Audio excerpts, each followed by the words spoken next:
जय हिंद, वंदे मातरम। साथियों, मजलिस सिपाही की परीक्षा 14 मई के लिए आज किस वीडियो में जीके जीएस के 35 मोस्ट इम्पॉर्टेंट प्रश्नों को कवर करेंगे जो आपके एग्जाम में पूछे जाने की काफ़ी ज़्यादा चांसेस है। तो बिल्कुल भी सेशन को स्किप मत करना, पूरा सेशन को ध्यानपूर्वक देखें।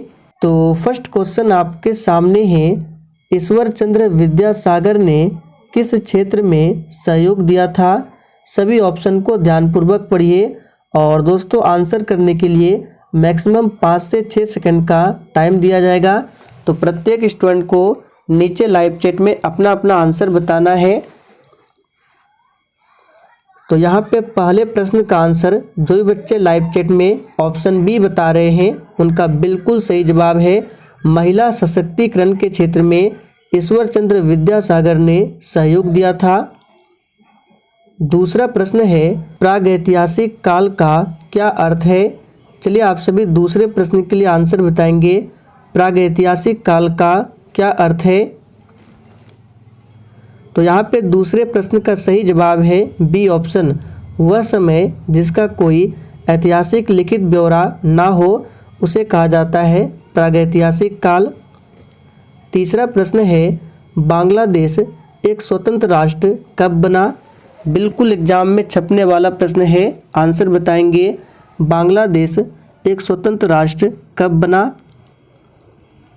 तो यहाँ पे तीसरे प्रश्न का आंसर जो भी बच्चे ऑप्शन ए बता रहे हैं उनका बिल्कुल सही जवाब है 1971 में। आगे देखिए, सांप्रदायिकता का क्या अर्थ है? बिल्कुल इसी तरह के प्रश्न आपके एग्जाम में भी पूछे जाएंगे, आंसर बताएंगे। सांप्रदायिकता का क्या अर्थ है? तो दोस्तों यहाँ पे चौथे प्रश्न का आंसर है, धर्म के आधार पर सामाजिक विभाजन, ये सांप्रदायिकता का अर्थ होता है। तो जो भी बच्चे ऑप्शन बी बता रहे हैं उनका बिल्कुल सही जवाब है। आगे देखिए, भारतीय राष्ट्रीय कांग्रेस के संस्थापक कौन थे? बहुत ही आसान प्रश्न है, आंसर बताएंगे। भारतीय राष्ट्रीय कांग्रेस के संस्थापक कौन थे? तो दोस्तों यहाँ पे पांचवें प्रश्न का सही जवाब है डी ऑप्शन, ए ओ ह्यूम। याद रखेंगे, भारतीय राष्ट्रीय कांग्रेस की स्थापना 28 दिसंबर 1885 को होती है। कहाँ? तो बम्बई में। और इसके संस्थापक कौन थे? तो ए ओ ह्यूम। और भारतीय राष्ट्रीय कांग्रेस के प्रथम अध्यक्ष कौन बने थे? तो WC बनर्जी, यानी कि व्योमेश चंद्र बनर्जी। आगे देखिए, भारत की स्वतंत्रता के बाद निम्न में से कौन भारतीय गवर्नर जनरल बना था? वेरी वेरी इंपॉर्टेंट प्रश्न है, चलिए आंसर कीजिए। और दोस्तों इस प्रैक्टिस सेट में आपके जितने भी प्रश्न सही होंगे आपको सेशन के लास्ट में कमेंट करके अपना अपना स्कोर जरूर बताना है। मैं सभी के स्कोर को चेक करूँगा। तो यहाँ पे क्या पूछा गया है, स्वतंत्रता के बाद कौन भारतीय गवर्नर जनरल बना था? तो याद रखिएगा, चक्रवर्ती राजगोपालाचारी। तो बी ऑप्शन जो भी बच्चे दिए हैं उनका बिल्कुल सही जवाब है। ब्रिटिश प्रधानमंत्री ग्रेनविले ने स्टाम्प एक्ट किस वर्ष में पारित किया था? चलिए आप सभी साथ के लिए आंसर बताएंगे। तो देखिए, स्टाम्प एक्ट को पारित किया गया था 1765 में। तो जो भी बच्चे ऑप्शन ए बता रहे हैं उनका बिल्कुल सही जवाब है 1765 में। रॉलेट एक्ट कब पारित हुआ था? चलिए आप सभी 8 के लिए आंसर बताएंगे। रॉलेट एक्ट कब पारित हुआ था? तो याद कर लीजिए, एग्जाम के लिए काफ़ी ज़्यादा इम्पोर्टेंट है। रॉलेट एक्ट पारित हुआ था 1919 में।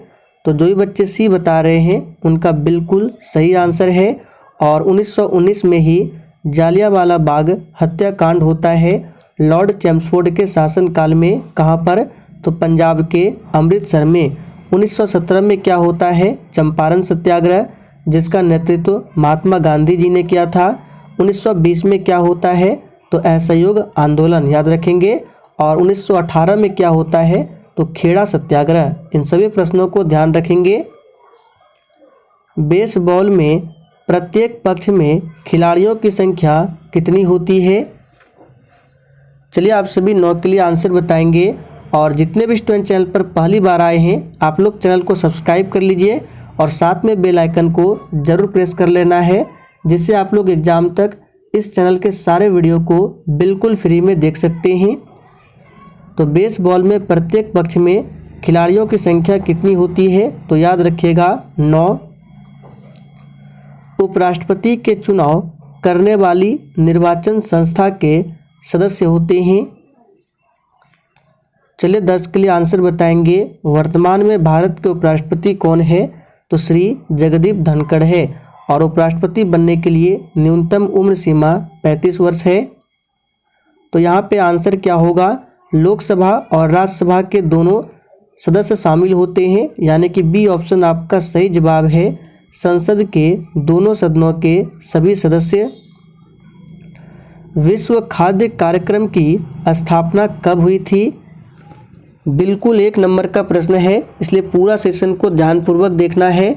विश्व खाद्य कार्यक्रम की स्थापना कब हुई थी? तो दोस्तों इस प्रश्न का सही जवाब है ऑप्शन ए 1961 में। ध्यान रखेंगे। भूदान आंदोलन किसने शुरू किया था? चलिए आप सभी 12 के लिए आंसर बताएंगे। भूदान आंदोलन किसने शुरू किया था? तो बहुत ही आसान प्रश्न है, सही आंसर है बी ऑप्शन, आचार्य विनोबा भावे ने भूदान आंदोलन शुरू किया था। ध्यान रखना है। आगे देखिए, स्वामी दयानंद सरस्वती ने प्रथम आर्य समाज 1875 में कहाँ पर स्थापित किया था? चलिए आप सभी 13 के लिए आंसर बताएंगे। और दोस्तों अगर आपको क्लास टाइमिंग के बारे में नहीं पता है तो आप लोग स्क्रीन पर देख सकते हैं, ये क्लास टाइमिंग है। अभी इस चैनल पर मध्य निषेध सिपाही की परीक्षा के लिए 4 क्लास है, आप लोग क्लास टाइमिंग को नोट कर सकते हैं। तो यहाँ पे आंसर क्या हो जाएगा? स्वामी दयानंद सरस्वती ने आर्य समाज की स्थापना कब की थी? तो 1875 में। कहाँ पर? तो याद रखिएगा बम्बई में। पहले बम्बई नाम था, अभी मुंबई है। बांदीपुर राष्ट्रीय उद्यान अवस्थित है। देखिए पिछले बार एग्जाम में पूछा गया था गिर राष्ट्रीय उद्यान, ये कहाँ पर है? गुजरात में। और एक पूछा गया था मानस राष्ट्रीय उद्यान जो कि असम राज्य में स्थित है। तो कुछ 3-4 इम्पोर्टेंट राष्ट्रीय उद्यान है, उसको याद कर लीजिए, हो सकता है इस बार पूछा जाए। तो बांदीपुर राष्ट्रीय उद्यान ये कहाँ पर है? तो याद रखिएगा ये कर्नाटक में स्थित है।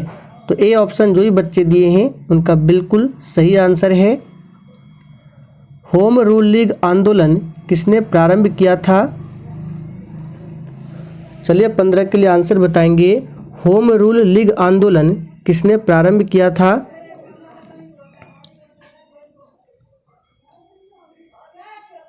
तो दोस्तों यहाँ पे 15 का आंसर क्या होगा? एनी बेसेंट और लोकमान्य तिलक ने होम रूल लीग आंदोलन को प्रारंभ किया था।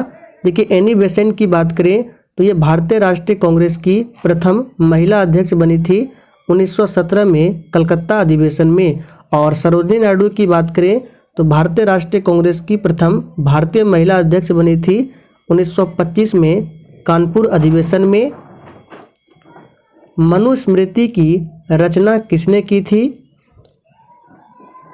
चलिए 16 के लिए आंसर बताएंगे। और दोस्तों अगर आपको किसी भी प्रश्न में किसी भी प्रकार का थोड़ा भी डाउट हो तो आप लोग तुरंत कमेंट करके पूछ सकते हैं, आपके कमेंट का रिप्लाई 100% दिया जाएगा। तो मनुस्मृति की रचना किसने की थी? यहाँ पे सही जवाब है बी ऑप्शन, मनु ने। ध्यान रखेंगे। निम्नलिखित में से किसका उपयोग लिटिल बॉय परमाणु बम में किया गया था? चलिए आप सभी 17 के लिए आंसर बताएंगे। देखिए ये जो लिटिल बॉय परमाणु बम है ये गिराया गया था 6 अगस्त 1945 को हिरोशिमा पर, और इसमें प्रयोग किया गया था यूरेनियम का। तो यहाँ पे बी ऑप्शन आपका सही जवाब है। ठीक 3 दिन बाद यानी 9 अगस्त 1945 को दूसरा परमाणु बम गिराया गया था जापान के नागासाकी पर। और ये जो देखिए परमाणु बम है ये किस सिद्धांत पर कार्य करता है? तो नाभिकीय विखंडन पर। तो फिलहाल आंसर क्या होगा? यूरेनियम। राष्ट्रपति द्वारा राज्यसभा और लोकसभा में मनोनीत सदस्यों की संख्या क्या है? अभी आपको बताना है वर्तमान समय में देखिए पहले राष्ट्रपति द्वारा राज्यसभा में 12 सदस्य और लोकसभा से 2 सदस्य मनोनीत किए जाते थे, लेकिन अभी वर्तमान में लोकसभा से जो ये 2 सदस्य मनोनीत करने का प्रावधान था, अब इसे हटा दिया गया है। तो इस प्रकार से अब 12 सदस्य मनोनीत किए जाते हैं। तो यहाँ पे सही जवाब है सी ऑप्शन। नागार्जुन सागर बांध जिस नदी पर स्थित है वह है, चलिए 19 के लिए आंसर बताएंगे। नागार्जुन सागर बांध जिस नदी पर स्थित है वह है, तो बहुत ही आसान प्रश्न है, ये कृष्णा नदी है। मेट्टूर बांध पूछा जाता है, कावेरी नदी पर है। गोदावरी प्रायद्वीपीय भारत की सबसे लंबी नदी है। भारत में प्रथम आम चुनाव कब हुए थे? वेरी वेरी इंपॉर्टेंट प्रश्न है, मार्क करके रखिएगा। भारत में प्रथम आम चुनाव कब हुआ था? तो देखिए पूरा डेट याद कर लीजिए, आपके लिए अच्छा रहेगा। देखिए भारत में प्रथम आम चुनाव की शुरुआत 25 अक्टूबर 1951 से होती है और ये कब तक चला था? तो 11 फरवरी 1952 तक। तो ऑप्शन के अकॉर्डिंग आंसर क्या होगा? 1951-52, बी ऑप्शन आपका सही जवाब है। भारत में पंचायती राज व्यवस्था को लागू करने वाला प्रथम राज्य कौन सा था? चलिए आप सभी 21 के लिए आंसर बताएंगे। और देखिए यहाँ से आपको 2 से 3 प्रश्न इंपॉर्टेंट बताते हैं, सभी को ध्यान रखना है। तो सबसे पहले इसका आंसर क्या होगा? याद रखिएगा, राजस्थान के नागौर से प्रारंभ हुआ था। कब प्रारंभ हुआ था? तो 2 अक्टूबर 1959 से। और राजस्थान के बाद फिर किस राज्य में लागू हुआ? तो दूसरा राज्य बना था आंध्र प्रदेश, इसे भी ध्यान रखेंगे।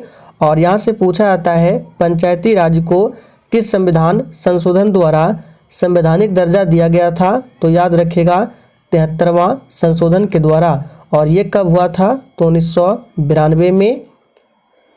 आगे देखिए, जल राशि जो भारत और श्रीलंका को पृथक करती है क्या कहलाती है?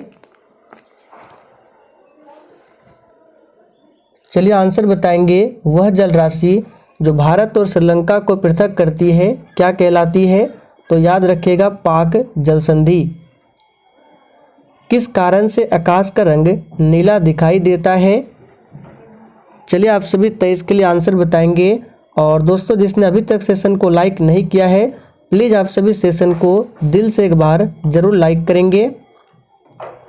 तो किस कारण से आकाश का रंग नीला दिखाई पड़ता है? तो याद रखिएगा प्रकाश के प्रकीर्णन के कारण। निम्नलिखित में से कौन एक गैर परंपरागत ऊर्जा स्रोत है? चलिए 24 के लिए आंसर बताएंगे। निम्नलिखित में से कौन एक गैर परंपरागत ऊर्जा के स्रोत है? तो दोस्तों ये है पवन वायु। देखिए और पूछा जाता है यहाँ से, एक प्रश्न आपको बताते हैं, नोट कर लीजिए। आपसे पूछा जा सकता है भारत में ऊर्जा का मुख्य स्रोत क्या है? तो याद रखिएगा तापीय ऊर्जा। ये प्रश्न एग्जाम में आ सकता है, ध्यान रखिएगा। भारत में ऊर्जा का मुख्य स्रोत क्या है? तो तापीय ऊर्जा है। भारत की स्वतंत्रता के समय ब्रिटेन का प्रधानमंत्री कौन था? चलिए आप सभी 25 के लिए आंसर कीजिए। भारत की स्वतंत्रता के समय ब्रिटेन का प्रधानमंत्री कौन था? तो दोस्तों यहाँ पे सही जवाब क्या है? Clement Italy. ए ऑप्शन जो ही बच्चे दिए हैं उनका बिल्कुल सही जवाब है क्लीमेंट इटली। चौरी चौरा की घटना किसके स्थगन से संबंध है? तो सबसे पहले आपको ध्यान रखना है चौरी चौरा की घटना ये 1922 में होती है और इसी घटना के कारण असहयोग आंदोलन को वापस लिया गया था। तो सही जवाब है सी ऑप्शन असहयोग आंदोलन। असहयोग आंदोलन की शुरुआत कब होती है? तो 1 अगस्त 1920 से, याद रखेंगे। भारत छोड़ो आंदोलन की बात करें तो 1942 याद रखिएगा। और इसी आंदोलन में महात्मा गांधी ने करो या मरो का नारा दिया था। बारदोली सत्याग्रह कब हुआ था? 1928 में। और इसका नेतृत्व किया था सरदार वल्लभ भाई पटेल ने। सविनय अवज्ञा आंदोलन 1930। नेपोलियन संहिता किस वर्ष लागू की गई? चलिए आप सभी 27 के लिए आंसर बताएंगे। नेपोलियन संहिता किस वर्ष लागू की गई थी? तो यहाँ पे सही जवाब है डी ऑप्शन 1804 में। स्वराज की रचना किसने की थी? चलिए आप सभी 29 के लिए आंसर बताएंगे। हिंद स्वराज की रचना किसने की थी? तो दोस्तों यहाँ पे सही जवाब है ऑप्शन ए, महात्मा गांधी ने हिंद स्वराज की रचना की थी। बम्बई में सर्वप्रथम सूती कपड़ा मिलों की स्थापना किस वर्ष हुई थी? यहाँ से आपको ये भी ध्यान रखना है, सर्वप्रथम सूती कपड़ा मिलों की स्थापना कब हुई थी? तो बम्बई में। और कब? तो याद रखिएगा 1854 में। इसको याद कर लीजिए, एग्जाम के लिए इम्पोर्टेंट रहेगा। और दोस्तों आज से पहले मध्य निषेध सिपाही की परीक्षा के लिए जितने भी क्लास कराए गए हैं सभी क्लास को प्लेलिस्ट में डाल दिया गया है। लगभग 3 से 4 प्लेलिस्ट होगा और सभी का लिंक आपको यहाँ ऊपर शो हो रहा होगा, तो आप लोग क्लिक करके देख सकते हैं। किस सम्मेलन के द्वारा विश्व बैंक और अंतर्राष्ट्रीय मुद्रा कोष यानी कि IMF इंटरनेशनल मॉनेटरी फंड इसकी स्थापना होती है? चलिए 31 के लिए आंसर बताएंगे। दोनों का हेडक्वार्टर भी पूछा जाता है।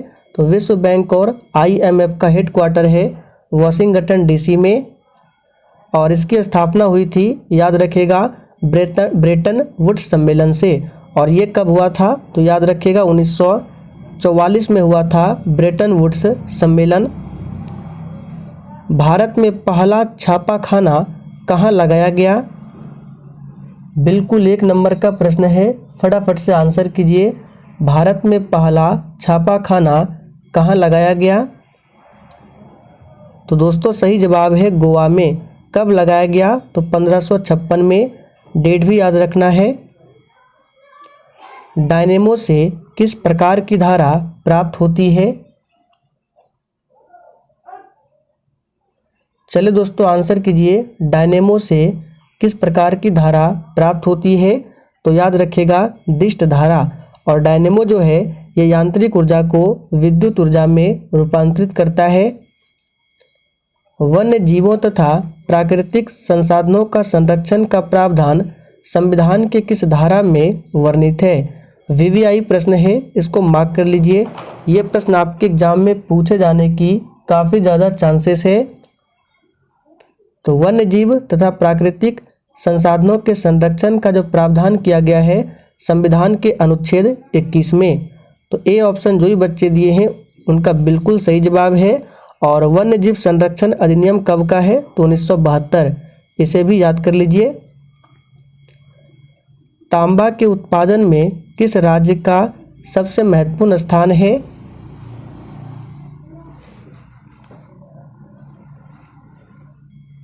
तो दोस्तों तांबा के उत्पादन में अग्रणी राज्य है राजस्थान। तो जो भी बच्चे सी दिए हैं उनका बिल्कुल सही जवाब है। तो दोस्तों आज के लिए इतना ही। सेशन पसंद आया हो तो सभी लोग सेशन को लाइक करें और सेशन को अधिक से अधिक दोस्तों के साथ जरूर शेयर करें।